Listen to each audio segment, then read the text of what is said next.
காண்பவரே உம்மை ஆராதிப்பே, காப்பவரே உம்மை ஆராதிப்பே.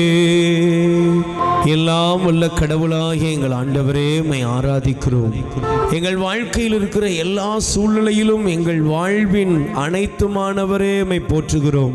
திருப்பாடல் 84 அதிகாரம் 11வது வசனத்தில் கடவுளாய் ஆண்டவர் நமக்கு கதிரவனும் கேடயமாய் இருக்கிறார் என்ற வார்த்தையின்படி, ஆண்டவரே நீர் எங்கள் வாழ்க்கையின் வெளிச்சமாய் இருக்கிறீர், எங்களுக்கு பாதுகாப்பளிக்கும் கேடயமாக நீர் இருக்கிறீர். நீ ஆண்டவரே எங்கள் வாழ்வுக்கு எங்கள் குடும்பங்களுக்கு எதிராக செயல்படுகிற எல்லா தீமைகளிலிருந்தும் எங்களை விடுவித்தருளும், எங்களை ஆசீர்வதியும்.